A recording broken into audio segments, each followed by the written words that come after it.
you're seeing this, employers and organizations realize that, hey, we have to focus on ensuring how do we build a culture where people feel, sense, and know that they belong, a culture that attracts diverse people, not just gets them at the table, but invites them to be full participants. They have equal access, equitable access to the resources they need to serve and thrive in that space. You're listening to the High Purpose Leadership Podcast with Dr. Mike McCormick. On this episode, he'll be talking with Dr. Arthur Satterwhite, who is currently the Vice President of Diversity, Belonging, and Strategy at Young Life and an adjunct professor at Regent University. All right, guys. Well, welcome to the next episode of the High Purpose Podcast. I'm so grateful for the opportunity to be able to introduce you to my friend, Dr. Arthur Satterwhite. Dr. Arthur Satterwhite III is recognized voice on diversity and leadership. He holds a doctorate in strategic leadership, master's in religious education, bachelor's in business marketing. As a consultant speaker, he's helped communities around the world through inspiration training, strategic and consultative support. Dr. Satterwhite serves as Vice President of Diversity and Belonging and Strategy at Young Life and out as an adjunct professor at Regent University. Additionally, Dr. Satterwhite, you serve on the host of boards and advisory committees for several local and global organizations, including Christian Leadership Alliance and Young Life's Northeast Division, and much, much more. But hey, in addition to all that, man, you're a good friend and quite a soccer player too. How are you? Former. Good, man. And the best label there is friend, brother. I appreciate you. Just excited to be here talking with you today and share some things, share some insights, hopefully learn some things too. I always do whenever we chat. So I'm just excited to be with you. Well, it's been fun. You've had me into some of your one of your classes at Regent, and I got to share with some of your folks. So I am really, really looking forward to you being able to share with some of the folks here who are interested. You know, largely we're talking today to leaders who are in this kind of post-pandemic climate and trying to make their way through that. That's really the reason why we started this. And I did something today that's a little different. I opened up my board behind here, my dartboard, because normally I have it closed, but this is my picture of strategy. And I was thinking about the love that you and I share for strategy and helping teams come together. And man, one of the things I'm noticing across the board with executives is in their strategic plan coming out of COVID, a lot of it's people oriented. One CEO I talked to, about a third of his strategic plan was people oriented. And a big chunk of that on everybody's dashboard is diversity, equity, inclusion. Everybody's trying to say, hey, how do we move the needle on this? So it is a strategic topic that is really pervasive, but also it's an issue of the heart. You know, so it's not just strategy and placemat stuff. It really gets to the heart of who we are as people. So with that in mind, I wanted to just kind of tee us up by talking about some of your personal experiences. So, and in your own life, I mean, you've committed a big part of your life to this, but what have been some of those life experiences for you that have really shaped where you are today and your desire to see some need for growth in this area?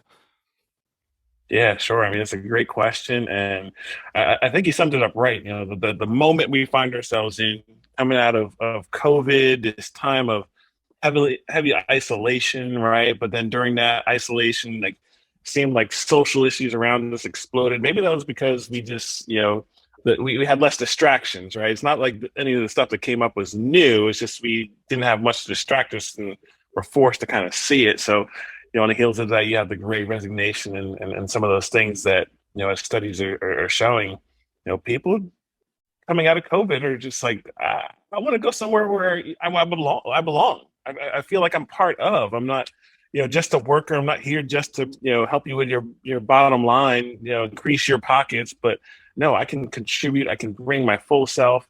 That there's joy. I'm satisfied in my work. And personal experience, as a Black man, African American here in the United States, right?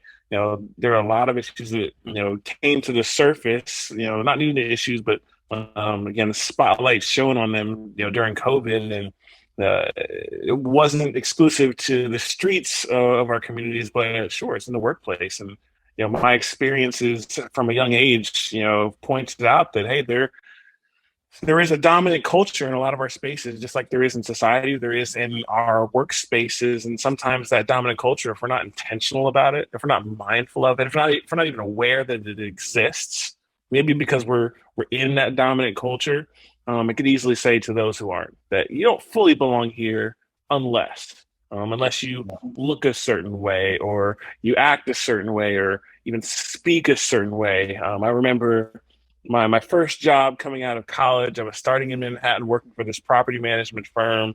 And I had this boss, great guy. I still, have admiration for him in a lot of ways, but I'll never forget. I was probably about 6 or 7 months into the job, and I had some favor in this space. They had noticed that I had high capacity to grow and potential to lead at a higher level. So they had pegged me for a fast track to leadership. And the backstory is in college I used to actually have braids, box braids, something like dreadlocks almost.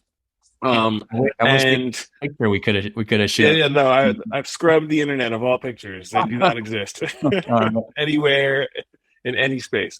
Um, but I had shaved them off coming out of college, not too soon, too early before I took this job, just because I felt like I needed a change. I was entering a new season. I needed something different. I wanted to start fresh.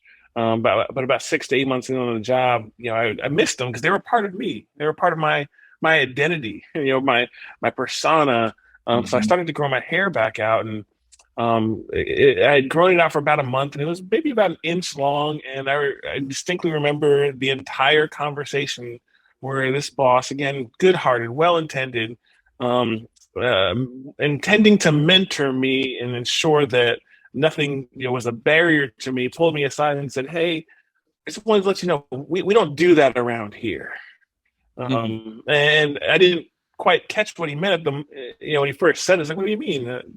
Just sitting here, he's like, and he pointed to my hair, and again, just went on to just share, just like, we prefer a clean cut, with the clients we serve and the boardrooms you're going to be in, there's a certain image you want to project and everything else like that. And again, Mhm. as innocent as he intended it to be, as much as well intended as he intended it to be, for me, it sent the message that I don't fully belong here unless I look a certain way, act a certain way, play a certain part.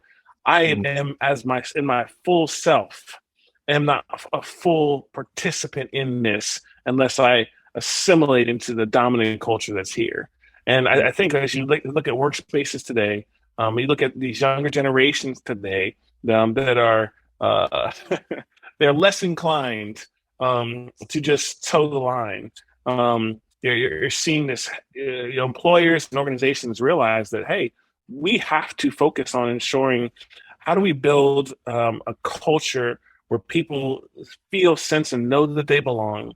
A Yeah. culture that attracts diverse people, not just gets them at the table, but invites them to be full participants. They have equal access, equitable access to the resources they need to serve and thrive in that space. They feel not just included, but they have ownership. Like when you have all those things, I love how Eric Carter says it, out of Vanderbilt. You belong when you know you're missed. You weren't in that meeting and somebody reaches out to you and they said, "Hey, you know what? I think you would have added something to that we didn't get. We can't. We got to make sure you don't miss the next one." Yeah. It's those types of things that employers are realizing that that's an effect bigger than our bottom line. But if our people feel like they belong here, then they're going to bring their full selves and help us, Yeah. do some things that we couldn't have imagined. So, man, see, this is already, we're just jumping right in, and the stuff you're talking about is really helpful because, as a white male, there are some things that just or feel very natural to me, like my straight now gray, more and more gray hair. Uh, but like those are kind of things that I wouldn't even be on my radar, But someone the other day said something. I want to see if this is what you're saying too. He said, when I, as a black brother friend of mine, he said, when I go to work, I have to leave a part of me at the door. He said, I don't feel like I can bring all of me in. And he meant because there weren't a lot of other African American guys there. And when he came, he felt like if he brought all of himself, that it would create too much tension. And if something kind of went sideways at work, Hmm. uh, Hmm. when everything was healthy and fine, it was no big deal. But if something kind of went sideways and there was tension, that he would be kind of the odd man out. And so, in order to protect himself, he felt like I have to kind of guard how much of me I bring. So he's always coming into work reserved in that sense. So, is that Hmm. when he told you about your hair? Is that the kind of thing that's going on there? Absolutely. It's like I think it's Peter Drucker who said, culture eats strategy for breakfast, Yeah, yeah. right? Culture is so profound, it's deep, it's unsaid, unseen, right? It's the unsaid, unspoken ways of doing things around here, just to put a definition on it. And if we're not conscious of how or what has shaped that culture, because if we're in leadership, we're the creators and drivers and enforcers of culture, and typically that means we're creating it, we're shaping it, we're enforcing it as it's comfortable to us. Yes. And if we're not cognizant of what biases or unconscious biases we bring, what preferences that we might personally have because of our upbringing and our background, we can easily unconsciously, even unintentionally, say to someone else, like, yeah, that's not okay. That Yeah. difference that you bring that may be authentic to who you are and what you prefer and what makes you comfortable, yeah, that's not okay. That's not acceptable Doesn't here. fit. Yeah, right, right. See, and the Exactly. scary thing about culture is a lot of it is just the air we breathe. Like there's so many Hmm. blind spots to our culture. But to your point, Yeah, leaders ought to be intentional. Leaders ought to be aware. Leaders ought to be creating the culture because that is what's going to trump all of the other things like strategy and tactics and all that stuff that are also important exactly. part of the culture. So let's talk about that culture, and let's talk about the culture at the workplace right now. There's Yeah, some yeah. change going on. I mean, no surprise here to anyone, but there's a lot of Hmm. change. Hmm. What changes are you seeing in the workplace currently that make this a window of opportunity for us to kind of lean into in this space? So what changes are you seeing right now? Yeah, I mean, there's just again coming out of COVID. I'll just point to COVID first, like right. COVID upended everything. Home life at work. Essentially, we went from working in person in the office to everybody's wrestling with what is hybrid or even remote work, right? You look at folks like Zuckerberg and all these other leaders that are like running their companies from whole other countries. And then, you're looking at just hiring trends right now. And, people, who are applying to jobs are saying, hey, I'm not going to work for you unless I can work from home or work from wherever I want. I don't need to be in your office to do this job. There's almost a bit of an empowerment there. As much as, of course, that's left employers like, what do we do in these offices? do Right. we do we sell? What do we do? I start there. That's one. But then there is, I mean, there's that broader social, cultural conversation that's happening around race, right? Racial tensions in our country, right? Workplaces are not, segregated from, that entire conversation. You're seeing what's happening out there spill over. And that's not even just around race. All the different social issues, especially younger generations are, looking to their organizations, asking the question, do your values match my values? Because I don't want to work for you unless I know that our corporate values align with my personal values. Because that dissonance it even comes a little bit back to belonging. You're like, hey, if there's dissonance, if I don't believe in you, or since we don't align, then I feel like I'm complicit. It may Yeah. even in perpetuating maybe some of the things that I'm just not okay with in this world. Um, and some of that you're seeing, as we were talking about culture, right? Dominant, non-dominant, white, versus people of color, majority, minority, you name it. You're seeing shifts in our broader demographics here in the U.S. as well, right? It's been said that our country is browning, not because there's less white people in America, but you're seeing increased immigration. You're seeing a decline in birth rates, or you're seeing a lot of factors where test Mm. this in 2020. That was the first year that I believe it's graduating high school students were actually majority minority. So think about that. All of your teenagers of color, regardless of their background, combined for the first time in U.S. history, actually outnumbered their white counterparts. Fast Wow. forward, just think about the trend of that, right? If that's where we are right now, 2020, so 2 years ago, by 2045, when these 17 and 18-year-olds are grown adults, they're leading industry, they're the new presidents, vice presidents, they're congressmen and women, senators. 2045, the US population for the first time in its entire history will be majority minority. So we're caught up in this cultural, Wow. sociological, um, shift, and the Mm. implications of that are profound. Yeah. Because then you look at the workplace, and you're having companies that are wrestling with, well, what does that look like? Yep. My customers now may be more diverse. There may be more cultural perspectives that we got to account for. That commercial that we ran 5 years ago may actually be offensive now to somebody else. I gotta think of a new way to talk about my brand and invite people to buy into my brand, not just buy my products. And then it's just the generational shifts, right? Handing a baton, passing that from boomers to Gen Xers, from Gen Xers to millennials, honestly now millennials to Gen Z. There's just different cultural perspectives, preferences in the workplace, desired outcomes, impact that you want to have on life from one generation to the next. Man, And if we're not accounting for that, man, that's a the lot. tension, Yes, right. the tension, yeah, Right. Well, and I think that is a lot of times when the topic of diversity comes up and everything that kind of comes with it. It is tension filled or very sensitive, So I think I know, this feeling of like, man, I want to kind of tiptoe into that space because hmm it's so unsure or unsettling, or I don't want to step on a landmine, step on something and boom, it blows up on me. And then some people feel more like this is an agenda, or some people say, yeah, this is a value. But one of the things that you just said that really stuck with me was even just strip away the mindset shift that's needed and the values that go along with that, but just pure numbers, just straight demographics, just real people. The makeup of who we are here in the United States is becoming, more diverse.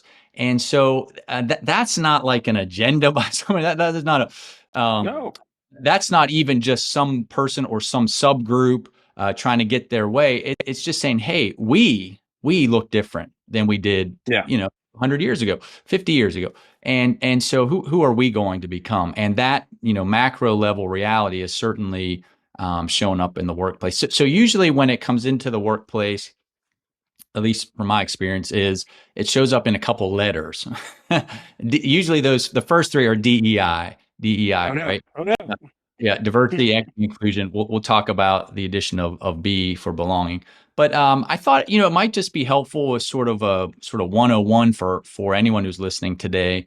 Could you just kind of walk us through those different letters: diversity, equity, inclusion, and what do they mean, and just kind of translate it for us? What's the significance if somebody's still a little fuzzy on what they are, what the difference is? yeah, sure. And I know they tend to be trigger words, in some communities. Right. But I think there is, again, if we could pull up and set aside any sort of political ideology, right, that, each of us may bring to this conversation, just think about it. Like diversity, that's just talking about who's in the room. What is the the profile of your staff, your team, your community, is it very homogenous? Like it's just one person, one background, one ethnicity, even one gender in some cases, or is it, as one of my colleagues like to say, is it like vegetable soup? A good vegetable soup. If you don't have all the different types of vegetables, it's just not the same. If you're missing one or two of them, it's missing a specific flavor. Um, so Potato, diversity is like a potato good soup is vegetable okay, soup. but vegetable soup is better, Hey, exactly. You got to have some of that flavor. Yeah, a little variety, um, and right? and and research points that that's a good thing, right? More companies that tend to be more innovative, and see that innovation, open them up to new possibilities, adaptation, whatever it is. They tend to have a broader diversity of perspectives, profiles around that table. So again, it's a good thing. When you think about equity, and again, another sort of term, right? There was a period in which maybe it was 80s, 90s, rightly we were looking for equality, civil rights, equality, women's suffrage, equality. People wanted, to be treated as equals and have access to the rights that they supposedly had. Well, as you think about equity, it's like it's one thing to have access to those rights. It's another thing to actually be able to live those out, to be able to thrive just as somebody else is able to thrive, to not have to jump over three more hoops just to do what somebody else might be able to do without those hoops. So when I think of equity, it's more about, hey, do the people in your space all have the same access to the resources they need, or does the organization or space or culture, whatever it is, does it intentionally work to limit the barriers or even the playing field for everybody, so that again we're all starting from the same place and can have the same opportunity to achieve, grow, or I like to think of thrive in our space. Because when our people are thriving, that means they're going to be able to bring more to our spaces, at least in my experience. So Yeah, yeah. diversity, the profile, equity, can people thrive? And then inclusion is, hey, do they feel included? Are they asked to be here? Are we being intentional about ensuring that they know that they are desired to be here, that they are welcomed into this space, that they're not just at the table and have a voice, but their voice is actually influential on who we are, what we do, even where we're going as a mission. You're included when you can actually change the direction of whether it's where the car is headed, or the organization is headed, or what the family's going to have for dinner. You're a part of, you're included in, because you actually have some power, some agency in that. So Yeah. and all of those are important, but like you said, there's that element of belonging, which to me is like, when I talk to our organization, I talk to other organizations, I actually say like, hey, there's a reason why 75% of these DEI initiatives fail. It's because we're looking at, hey, we can go hire some more people, put in place some regulations, throw up this training, and all of that's well and good and necessary and right. We should continue to do that, but that's Quotas. just a I mean, checklist. right, right, right. Exactly. We pat ourselves on the back when we, okay, we increased our diversity by 50%. We had these new policies, whatever it is, we pat ourselves on the back, but that's not changing your culture. You can check all those boxes, but still not change the culture. And guess what? Your retention is probably going to still be very low, because those same people that you got there, that you invited there, that you gave some opportunity there, they're still going to realize and know that I don't fully belong here. My satisfaction in this work is going to be much lower than it is for somebody else who's maybe part of that dominant culture in the state. That's where belonging. That's about culture, creating a space. And guess what? If we get belonging right, our culture, our space is going to be more attractive to more diverse people.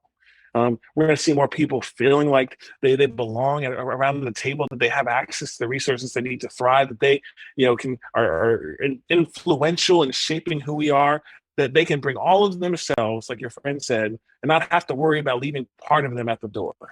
Yeah. So, man, you're starting to hit on it here, and this gets to the heart of the issue. I do think there's some strategy and some thinking related to this, but at the end of the day, we're talking about people. And we're talking about people trying to come together and get on a team together in the workplace, in other arenas as well.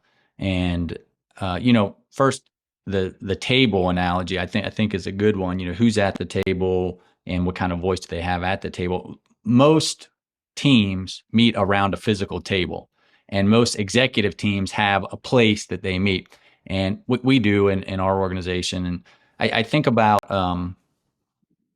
literally who's at the table. Like when we're making Hmm. decisions, when we're deciding what's going to happen in our team, our organization, who is sitting at the table. And that's like checkbox one is like, just take a look around, and yeah, is it, potato soup or vegetable soup? Is it all the same? Or is there a diverse group of people around that table? But like you said, even the diverse complexion there, which does bring multiple perspectives, removes blind spots from people that Hmm. they would in their own right. I can only see what I can see, but when we're together, I can see what you can see now. So we're better together like that. But this issue of belonging, you talk about people not staying. Where I'm starting to see this really show up is in the exit interview process. People are Hmm. workplace transition right now. You talked about the Great Resignation. Some people are leaving for values misalignment. Some it's a sense of purpose. Like, hey, I don't want to just go through the motions right now. But some people are leaving because they don't feel like they belong. Hmm. And the all the boxes could be checked, but what I'm hearing people say, and so you help me on this, is what they're saying is like, I don't feel a connection with the people that I Hmm. work with. Okay, because Yeah. these group of people, they have other things in common. Maybe it's race, maybe it's background, maybe they're all athletes, maybe they're all whatever. They've got something more natural that makes connecting easier. And so without even trying, when the official meeting's over, outside of the meeting, they all get Yeah. together and hang out. When it's 5 o'clock and we go hang out for dinner, whatever we do, they go out together. It's not just being at the table for the meeting, it's Yeah. the relational connection that is made outside of the formal context. That's what I hear people saying. So they're saying like, Hmm. so man, when I go to work, but then I got to get my connection somewhere else in my community, in my Yeah. church, in my, wherever my people are, that kind of mentality. And so the question becomes, how do we create a space at work where people can connect at a deeper level, right? Not that, yes, Yeah. voice, yes, agency, that's very important, but also just like, hey, we got a connection here. Am Yeah. I Yeah. Yeah. hitting on the belonging thing a bit there? Oh, absolutely. I mean, it's like go back to the elementary school, middle school playground. Like Yeah, you wanted to be part of. You didn't want to be the kid off in the corner of the sandbox playing by yourself. At least not most people. Um, you right. wanted to be part of. I mean, you didn't necessarily need to be amongst the cool kids in the corner, but you wanted to know that you weren't the outcast, the uncool, the one that everybody just snickered. You wanted to feel like, no, this is my community. These are my people.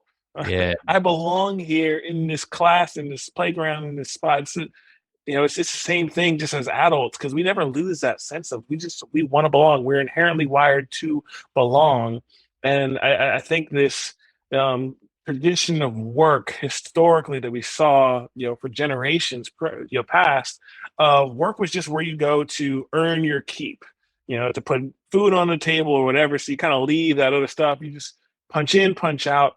You've seen an increasing trend towards with first, a little bit with Gen X, but more so with millennials, definitely, now with Gen Z towards work-life balance. And that balance isn't just, okay, I'm here now and then I'm there now and these don't infringe upon each other. But no, I want to be able to be my full self wherever I am in whatever space I am. So I need to know that you, employer, that you appreciate me, that you value me, and I know that because you were intentional about creating space for me to belong, for me to bring my full self, and of course, that's most manifest relationally. Do I get along with my boss? Like, do we get eye to eye? Do they care about me more than just what I do for them in my 9 to 5?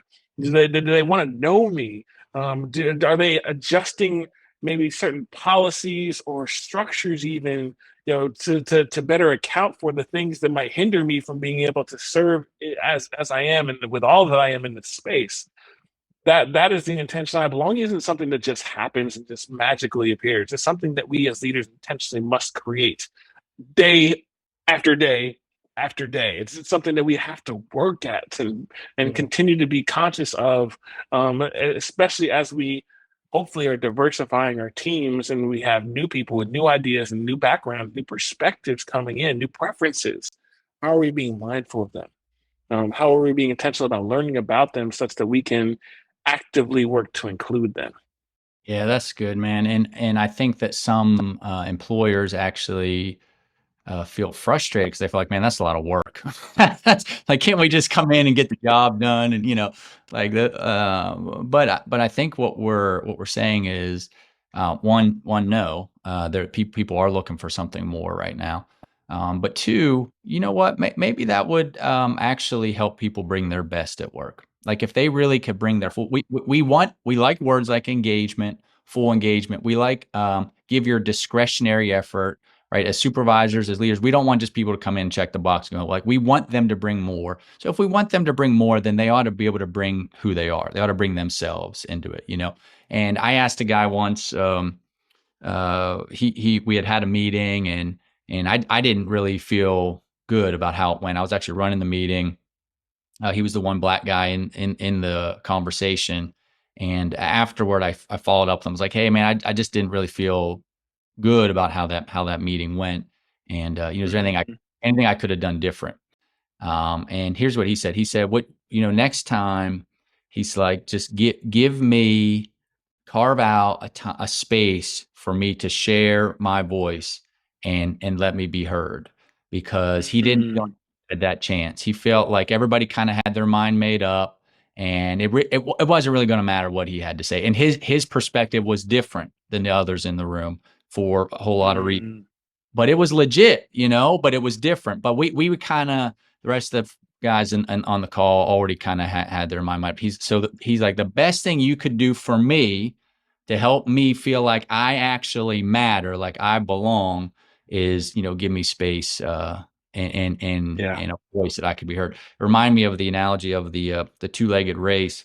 I heard the guy Mhm. talk. I was at the Christian Leadership Alliance workshop that I went to with you, and he was talking about when he grew up, he had as a kid, they had this three-legged race, and they're supposed to pick their partner. So he's a white guy, and he picked a black guy to partner with. He said, I picked him because he was the fastest guy in my town. I wanted to win the race. But he realized that in the three-legged race, you wrap your legs together, you tie them together, literally you tie them together, then you got to move in sync. Mhm.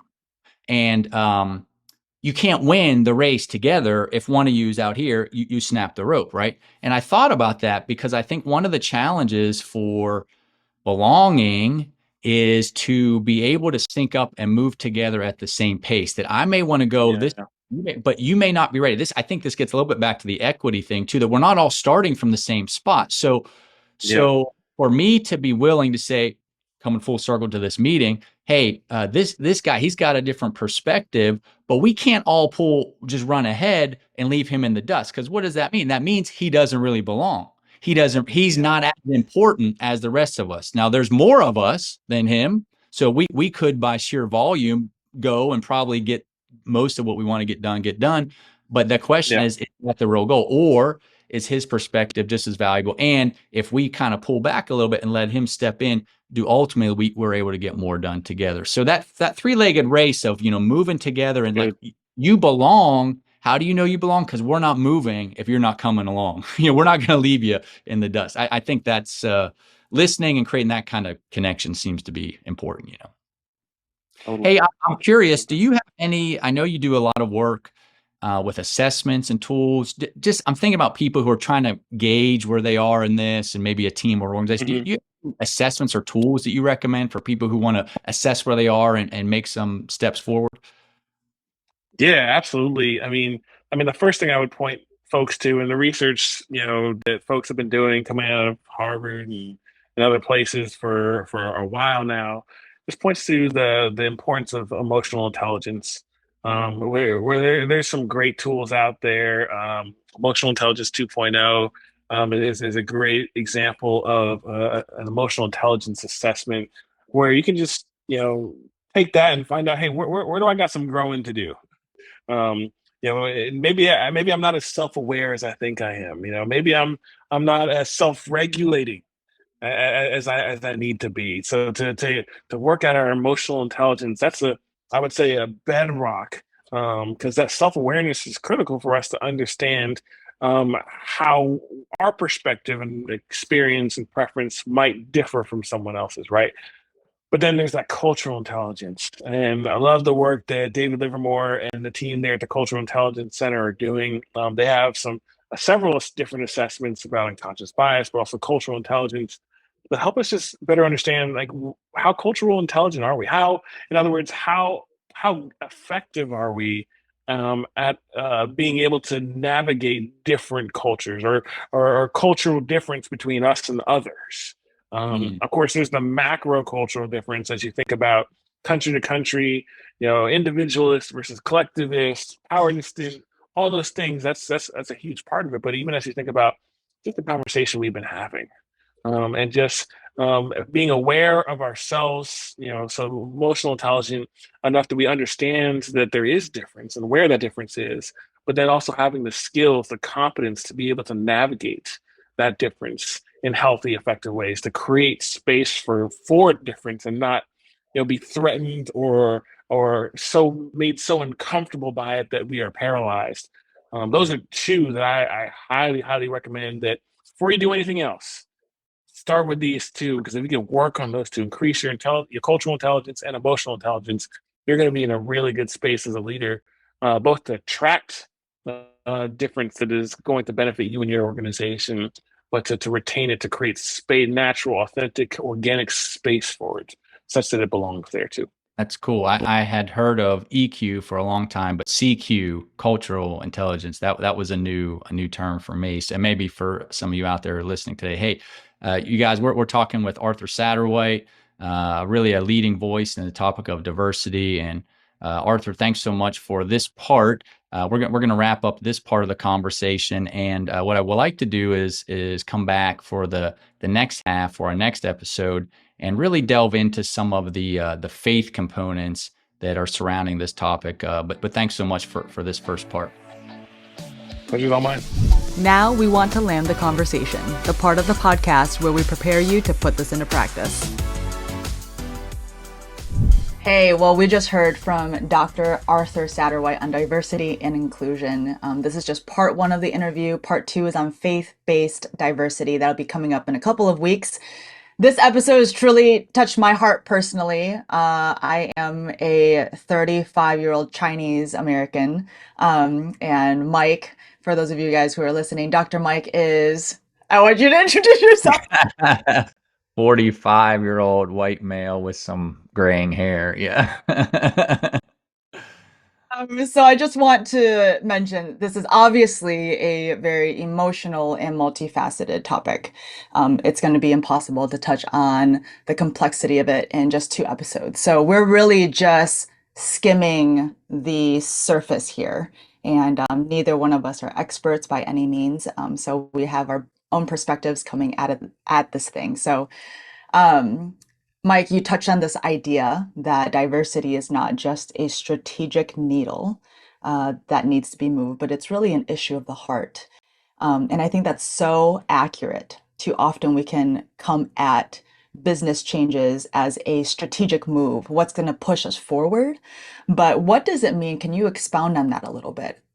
What does it mean for it to be an issue of the heart? And how can we tell the difference between the two?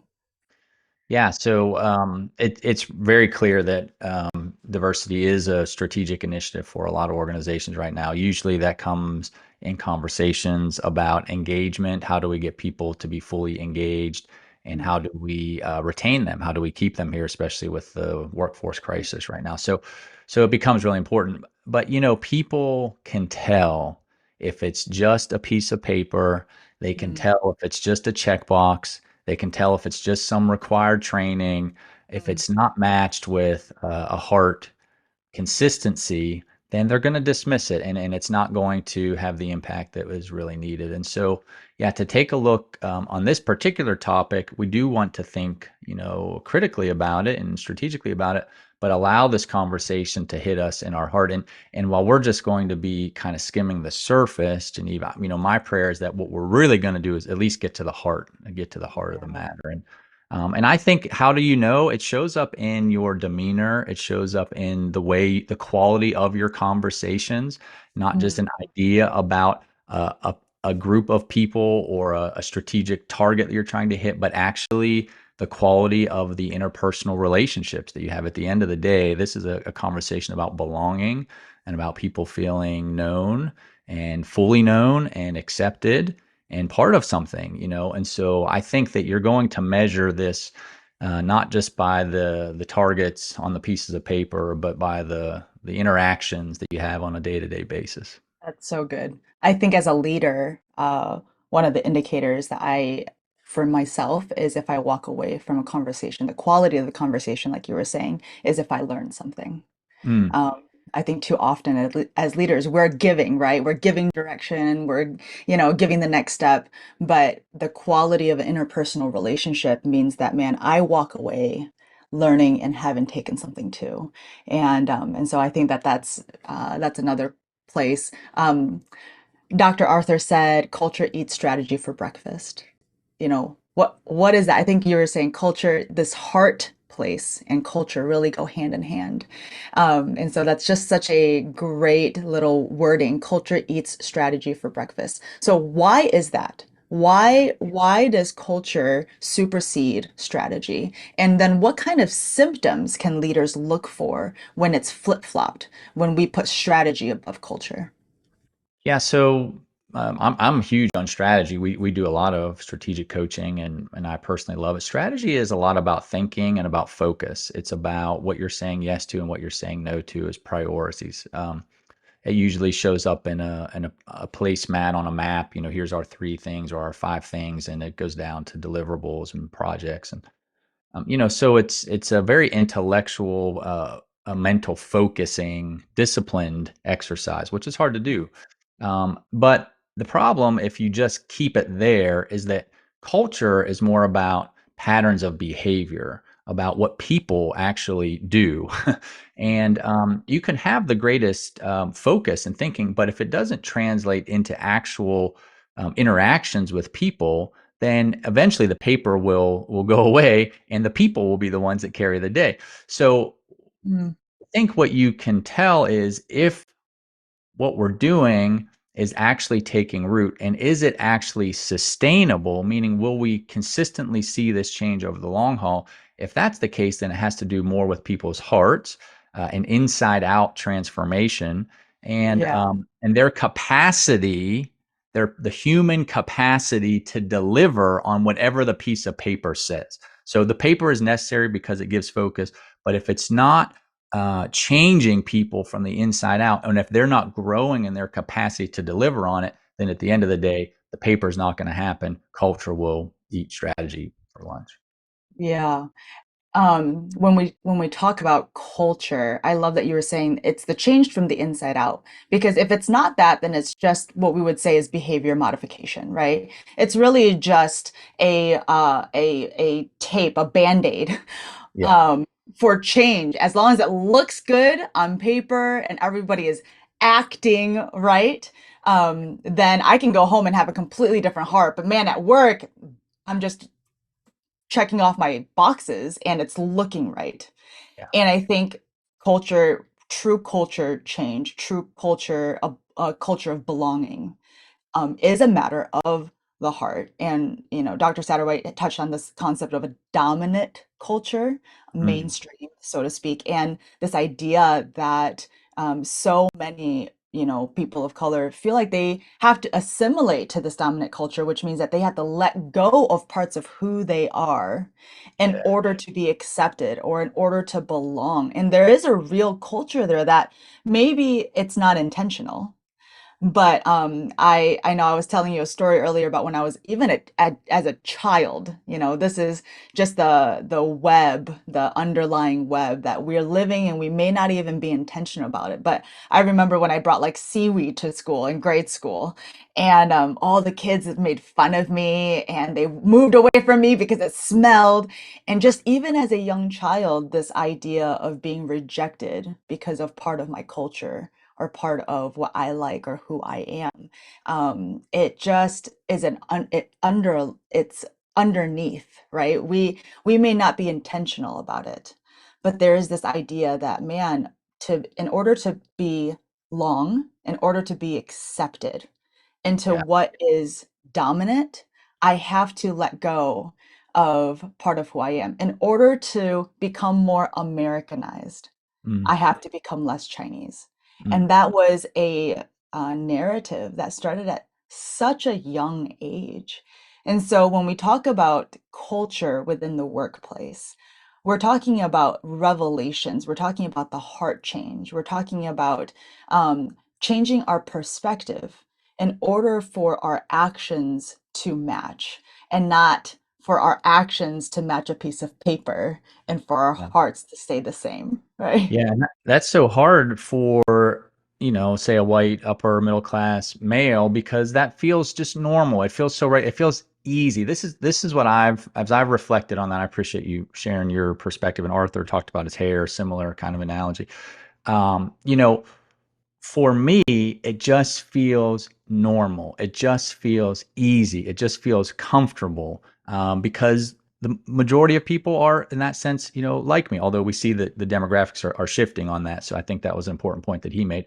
But I think that's part of the challenge. Is it's not often. Often it's not that people are trying to be rude or leave other people out. It just feels natural. It just feels easy Right. to them to do, and we all like to do easy things, and none of us really love doing hard stuff. But that's a great reminder that for those who are not part of that, whatever that majority culture is, and I hear this a lot in organizations, like this is our culture, and do they fit into our culture? And so that I think is people are starting to rethink. Well, what do we mean by our culture actually, and how do we broaden that so that it's accessible for more people and in a sense probably redefining what our culture looks like.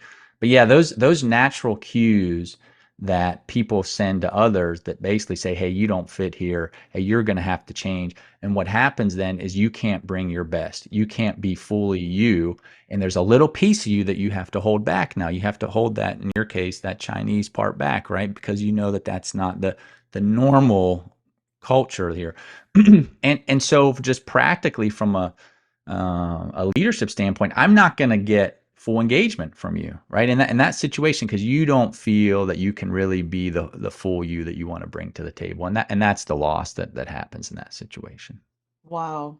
Um, One of the things that in conversations with other people of color is that there are those who have gone through kind of their whole life without ever having to process through so much of those areas of rejection or the things that they've let go of. And so there are people who are really in the beginning stages of understanding how much cultural loss that they've experienced.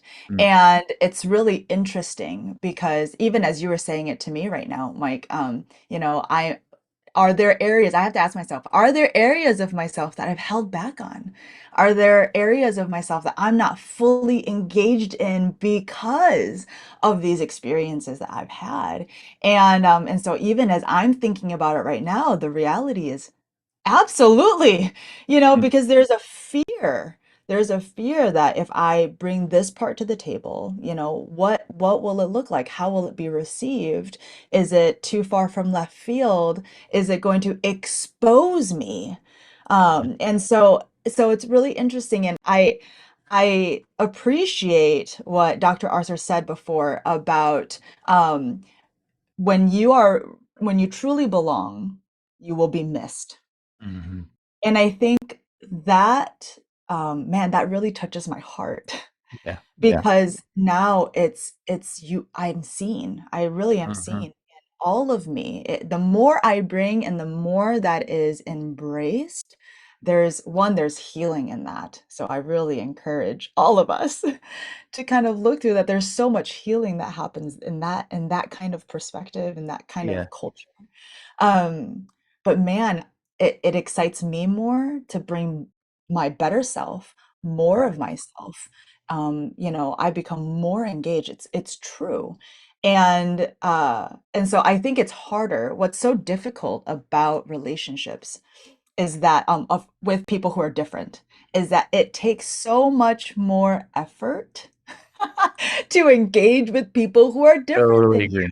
Totally agree. it is easy when you're just friends with people with the same mindset, Yeah. right? You don't have to like work through differences. There's no culture clash there. There's Right. no stepping Right. on toes. But it takes so much more work Yeah. to say, I am willing to risk. I'm willing to get into the weeds. I'm willing to ask questions that it might even offend you, but because I value you and I want to be in relationship with you, man, that is powerful. Yeah. And I have friends in my life who are like that. They're not afraid to ask questions. We laugh about it together, and we both walk away having learned something, but then also both feeling, man, we both belong in this relationship. We both value each other the same.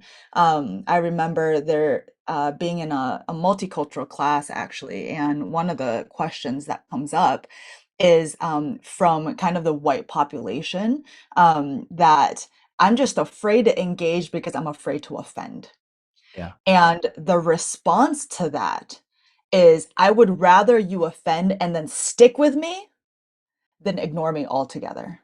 And Yeah. obviously, there's going to be people who are going to be offended and then disengage. There is going to be that, but I would say that the majority of us, we want to be in relationship. We want to be understood, Yeah. right? And that risk is worth it to ask the wrong questions, Right. but to ask and then to say, man, I've learned so much, or man, I didn't know that was part of your history or your past or whatever it is.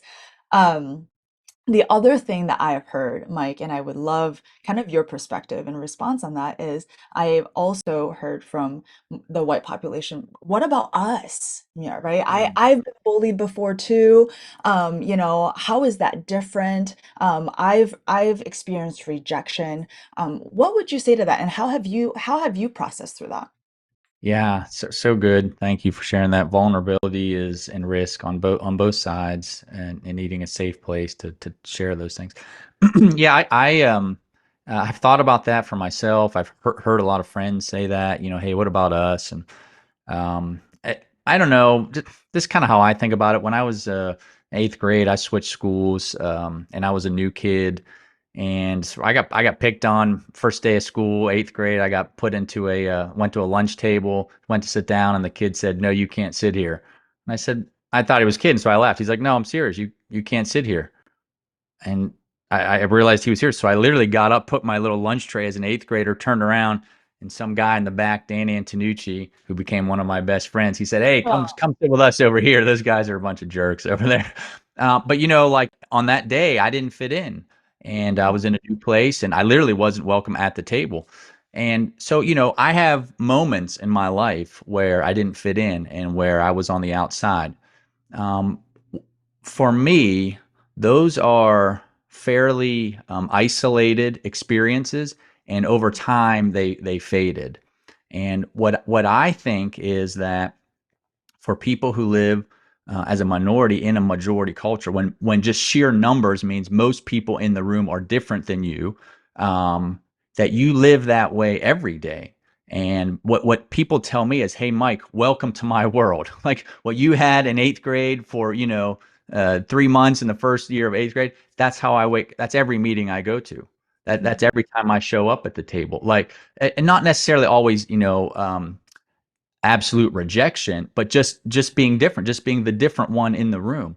And so if people aren't fully aware of that, I also think of the movie Remember the Titans. There's a great scene where the white coach, after having kind of gone in with Denzel Washington together for the season, I think someone throws a rock through his door. Something happens where his own daughter, he feels threatened. His family feels threatened, and he goes up to Denzel Washington and says, "Hey, uh, we can't keep doing this, man. My own family's starting to be taken advantage of here, putting at risk now."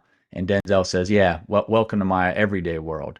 And I think that's the reality, is that we have these glimpses of when we haven't fit in or when we've been rejected. And so my think is, well, that's something I need to tap into, because if that's how someone else feels on a consistent everyday basis every time they wake up, then maybe I can have a seed of empathy, because I know how it felt that day when they kicked me out of that table. And I know I didn't like that. And I know what it feels like to not fit in. And so if that's how someone is experiencing life every day, then, maybe that's God just giving me a little bit of a seed to understand and try to empathize with them in that experience. Wow. That's such a powerful and it's a powerful perspective to have, but it's also a very humbling posture of your heart to look at others and have that consistently, you know. And so, what would you say, to our listeners right now, like, what would you say would be good questions to ask yourself to become more self-aware? How do you even identify blind spots when they're blind spots?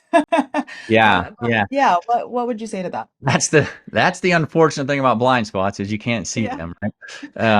And that they can wreck you. If you're driving in the lane and there's a car in Wow. your blind spot and you miss it, it can be a collision that's pretty harmful. So they are serious. So what I've tried to do, and this I might just made a commitment over the last several years, is to build intentional relationships, to not listen to rhetoric or get caught up on social media blasts or positioning or defending, but just to actually pick a few people in my life who are different in different ways, and to build a relationship, to go to lunch, to try to work on some projects together, to put ourselves in common space, and for me to be able to ask questions and listen. And to be honest, I've put my foot in my mouth more than once.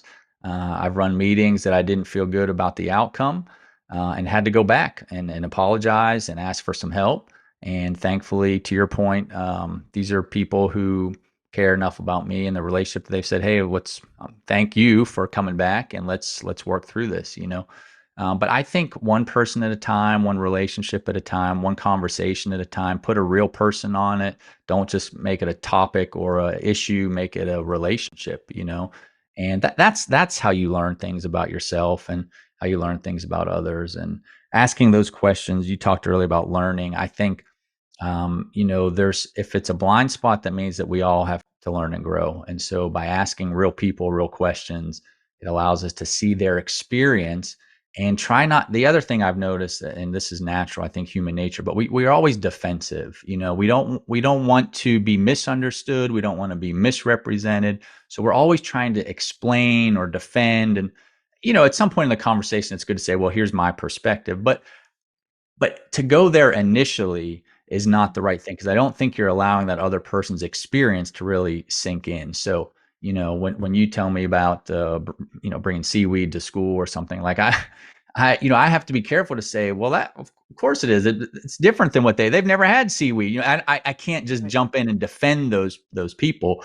I have to be willing to listen and really take it in and kind of see it from your perspective. So that's been my approach, is to not dismiss it, to not say, well, that's not true, or just, that's not what they really meant to say, and just really take somebody else at their experience and their perspective, and see what you can learn from that. And try to eventually put yourself in their shoes and say, hey, remember a time when you were in a similar situation, and how did you feel, and then what would you want to do?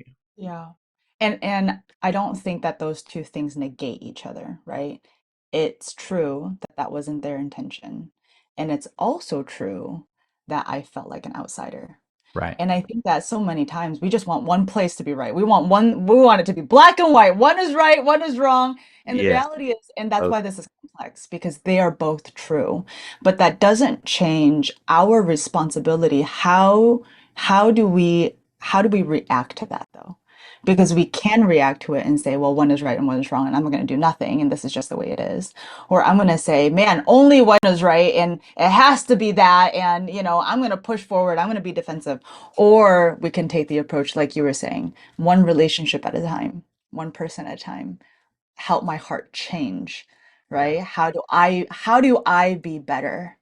And I think, I mean, even as a person of color, that's always the stance I want to have. I don't do it perfectly. Nobody does it perfectly, but that's the stance I want to have, is how can I be better? How can I be in relationship in a better way, in a more empathetic way, in a more understanding way? Um, uh, we talked a little bit, you and Dr. Arthur talked a little bit about equity. Mm. And we said that it's really one thing to have rights, but it's really another thing to live those out. And I think a good example of that would be the Brown versus Board of Education law, this desegregation of that in 1954. I mean, that seemed like, over Mm. 50 years ago. Mm-hmm. But what's so interesting is that the very last school that actually was desegregated was Cleveland High School in Mississippi in 2016. Oh, wow. And that's just mind blowing to me. And it really speaks to this idea, because so many people would look at it and say, well, it's already law, right? It's unlawful to do all these things. And yet there's this very clear, really big gap between what is lawful and how it's actually lived out. As a leader, how do we cultivate that equity in the day-to-day basis? How do we approach our team members, our people of color, and those, who are at the table across the board, and cultivate equity for everyone? Yeah, I've asked that question to my friends, and what they've said to me is, Mike, just because we're at the same table doesn't mean that we've all come from the same starting place, and just because we're in the same race doesn't mean that we started at the same place. And so, what they have said, and what I'm working on doing, is how do we customize the experience and support the different people on the team need. So if you think about a team and everybody has there's a benefit from each person being on the team. They have a value and they contribute something. And I think at the heart of this, you have to be committed and convicted that we're better together. Like if Mm, you really believe that, then what you say is every person matters on this team, and our goal is not just to hit the target, but our yeah. goal is to take care of the team members. And that means that each person's going to need something a little bit different to be successful in their seat at the table, and being willing to customize training, support, resources, whatever those things are, mentoring, different experiences that people need to get. To say that, how do we customize that so it's not a one size fits all, just because everybody's and I think maybe that's what equality is. We have equal opportunity or the same, but equity, I think, says no, we want to be able to customize that, to personalize that, so that everybody who's at the table has what they need to be successful. I'm not sure if this is the same thing, but I ran a race, a 5K the other day, and I'm a type 1 diabetic. So in my diabetes, I had to make some special accommodations. I went with a group of guys, but I had to take some more sugar tablets with me, Mm, and I had to actually make sure that I wasn't getting left behind, because I didn't want to get stuck and lost or run out of my tablet. So wow. we're all at the same race, but I've got some special accommodations that I need to be able to finish that. So I think that just realizing that every person has some unique strengths and weaknesses and challenges, and that's not just skill set. That could be experience or background, all kind of stuff. And just saying, hey, what does each person need to be successful? I think that's at the heart of equity and what people are saying Really to good. me. And I think the other side of that too, Mike, is sometimes it's not even like necessarily a deficiency from a person or their background or their experience, but it's a perspective that blocks them. And Mm. so equity is both those. It's sometimes it is, I'm way behind in the race and I need extra resources. And sometimes it's a leader or it's an organization or it's the structure that adds, whatever perspective or culture that actually hinders someone to be able to finish the race. And Great so point. I Great think point. it's both sides. Great point. Um, That's a great point. Not what just efficiency, but yeah, those additional barriers that may not be perceived initially. Yeah, that's a great point. I know there's a lot here. It seems really daunting for leaders to get it right. What would you say would be maybe like the first step for a leader? Yeah, I pick a person and build that relationship. Ask questions, listen to learn, not to defend, and have a equal concern for that person, the same that you would want them to be concerned for you, that you have the same concern for their success, their well-being, and to really know them fully. Ask about things that they feel like they have to leave behind or what would be most helpful for them to feel a sense of connection. So I think starting with an actual relationship, um, I really like this book called The Culture Code. It asks three questions: Are we connected? Uh, do we share a future? And are we safe? Are we connected? Do Mhm. we share a future? And are we safe? And we could probably talk about those three questions as a whole standalone, but just being able to connect with people at that level and ask those questions, I think is a really good start. Wow. I love that so much. Mike, thank you so much. We're really excited kind of for the next episode where we talk about faith and diversity. I know there's going to be a lot there. So be sure to share this podcast with others, and we'll see you next time. Okay, thanks, Janine. Thanks for listening to the High Purpose Leadership Podcast. To work with Dr. Mike McCormick, head over to highpurposepractice.com.